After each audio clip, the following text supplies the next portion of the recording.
pessoal, tudo bem com vocês? Sou o Rafa do canal Concorda com o Rafa e o tema escolhido é um novo filme, Corra que a Polícia Vem Aí. Ele é um filme que se passa muitos anos depois daquele classicão com Leslie Nielsen. A nota na IMDb é uma nota muito boa, 6.7 de 10.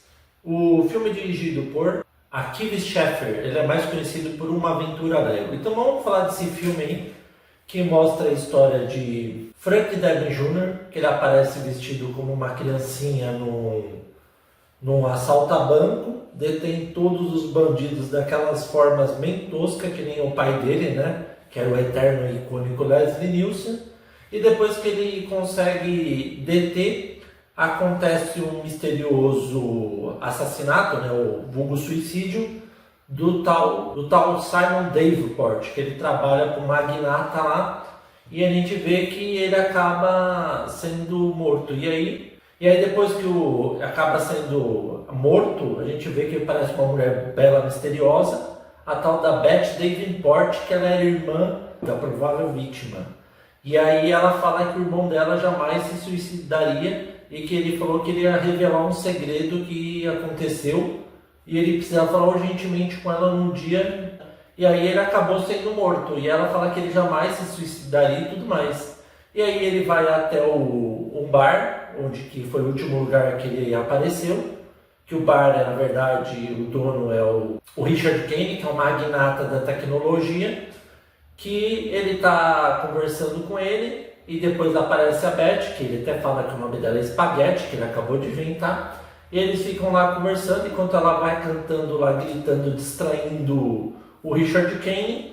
O Frank vai invadindo de uma forma bizarra, batendo em todo mundo. Aquelas cenas bem cômicas dos anos 90, ele fazendo fila, batendo em todo mundo. E o mais engraçado é que antes de ele entrar, ele vai andando agachado, com medo de fazer barulho, e acaba caindo da escada, pra você ver o nível que o cara é. Só que ele é aquele verdadeiro imbatível, né? Tanto que tentam bater nele e todo mundo apanha. E aí, para ajudar, ele consegue informação e por isso ele acabou sendo morto. E aí, o dia que ele vai atrás desse jornalista ou repórter, ele acaba encontrando um lugar aberto e olha como o cara é idiota. Tem uma faca, ele pega a faca, fala, tá escrito me pegue, ele pega a faca. E depois tem lá escrito, fale que você esteve aqui e foi você que fez isso. Ele vai lá e grava. E aí adivinha, aparecem os policiais, achou que foi ele. E aí para ele se justificar que não é o assassino, porque ele é tonto pra caramba, une as forças com a Beth Davenport e outros agentes e vão atrás do Sir Gustafsson. Quem é o Sir Gustafsson? É o braço direito do Richard Kane, que foi ele quem roubou aquele aparelho do banco. E aí enganam ele, fala que o Richard Kane foi preso, ele acaba confessando que aquele aparelho na verdade foi criado pelo irmão da Beth, porque que o plano dele é fazer o quê, pessoal? Olha que plano mais idiota, ele quer fazer tipo como se fosse o fim do mundo, só que o projeto do irmão dela, de vez ele deixar as pessoas loucas, ele deixa elas calmas. E o plano do Richard, na verdade, é fazer um caos. E com isso ele ia ficar no banco, ele ia contratar um youtuber famoso lá de podcast, essas coisas, e ia ficar entretendo ele. Esse é o plano idiota dele. E aí, quando que o Franklin finalmente consegue descobrir o plano, ele sabe que as bolas de Natal, que já que o Gustafsson confessou, é que as bolas do ano novo, quando que elas fossem abrir, ia estar essa tecnologia e ia fazer todo mundo ficar louco. E com isso, ele consegue entrar dentro da bola, só que daquele jeito atrapalhado dele, ele acaba perdendo as calças e fica peladão, mas consegue pegar o dispositivo. Só que como ele é muito tonto, e ele também vê que a Beth ia tentar matar o Richard, ele acaba entregando pro vilão, e o vilão sai correndo com um monte de moto e um monte de capanga. Só que a gente vê aquela cena cômica dos anos 90 dos caras tentando tudo ligar a moto, não sabem nem andar na moto, e mesmo assim o Richard consegue ir embora, até que vem uma parte muito importante, que quando começa a briga entre todo mundo, a gente vê que o Frank fala para pedir um sinal se o pai dele estiver lá para ajudar. E o pai dele aparece com uma coruja, leva ele para cima, ele consegue encurralar o vilão E aí o vilão decide ir na porrada com ele. Só que como ele nunca lutou com ninguém, ele acaba tomando um soco na barriga e começa a reclamar. Até que ele faz uma tecnologia estilo Homem de Ferro. E aí ele fala, não, vou sair voando porque acabou já pra mim. Que ele ia fugir. E aí quando ele vai sair voando, ele vai, bate no negócio naquelas luzes do poste. E aí aproveita o Frank, algema ele e consegue detê-lo. E aí ele consegue pegar um dispositivo, fazer com que todas as pessoas fiquem calmas.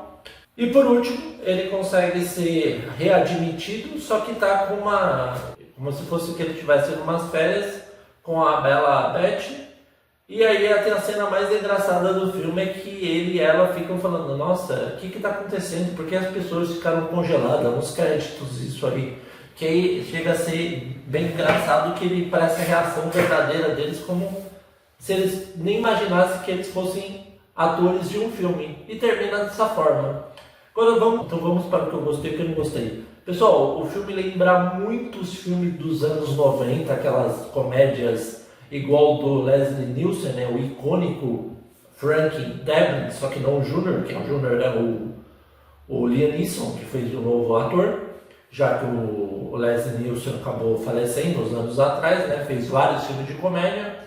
Só que o problema do filme é que ele perde para a originalidade dos anos 90, né, pessoal? Onde que a gente via que as coisas não eram tão forçadas e eram feitas de forma mais natural. Mas, no geral, eu achei que o filme foi uma grande homenagem, principalmente que eles não decidiram nem lacrar nem nada, fizeram aquela comédia escrachada mesmo, com um monte de coisa engraçada, principalmente a parte que ele vai testar o carro elétrico e aparece até o Hannibal fugindo da prisão, que na minha opinião foi uma das partes mais engraçadas do filme, que você vê o Hannibal lá com aquela máscara dele lá, fugindo, e ele nem percebendo que foi ele que fez essas coisas. Outra cena muito engraçada é a cena que ele vai mostrar o dia a dia e tem aquela dor de barriga, que ele come uns burritos loucos lá e fica com dor de barriga, vai lá, tira para ele poder ir no banheiro primeiro que as outras pessoas. Você vê que ele é louco de pedra, mas no geral o filme, na minha opinião, consegue se sair bem. Então, nota 6.7, eu dou uma nota 7. E aí, vocês concordam ou não com o Rafa?